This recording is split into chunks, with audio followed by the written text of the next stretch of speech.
This is Al Mutanabbi Street, a landmark in Baghdad's city center. It's a cultural hub and a space for artists and activists to share opinions.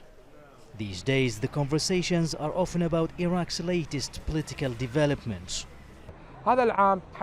We've learned from this year's incidents that confrontation with the state is not the only option to seek change. We are now regrouping with other political activists to create a unified voice based on national interest. Unfortunately, all unrest that prevailed through the year was based on partisan interest. It's a conflict over power. That conflict was between major Shia political parties following the elections in 2021. It led to the suspension of parliamentary process and derailed the formation of a new government. In June, politicians affiliated with influential Shia leader Muqtada Sadr quit. When rival parties backed by Iran nominated Mohammed Shaya al-Sudani as prime minister, Sadr supporters took to streets. In August, thousands stormed Baghdad's heavily fortified Green Zone and occupied the parliament building, holding a sit-in that lasted weeks. The conflict peaked when crowds stormed the presidential palace. Dozens of people were killed as they were driven out of the compound by security forces. Other protests were staged through the year. Calls for political and economic reform.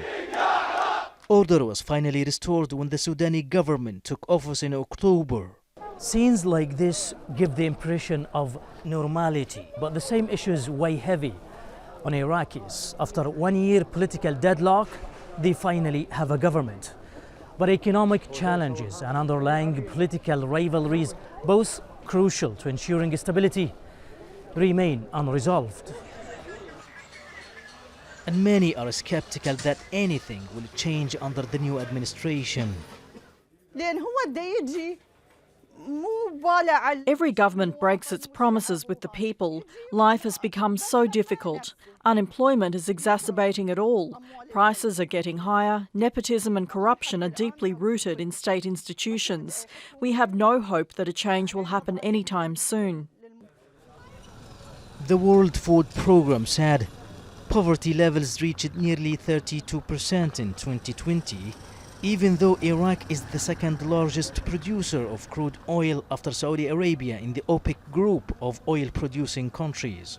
Over the past 3 years, many development projects were aborted because of political unrest. Now the government and parliament need to pass a budget for the upcoming year as soon as possible. That would help mitigate current economic difficulties because the New Year's budget is estimated around $200 billion. In October, authorities revealed billions of dollars had been embezzled from state funds and promised to recover the money. Many Iraqis hope it is the beginning of the end of government corruption. Mahmoud Abdul Wahid, Al Jazeera, Baghdad.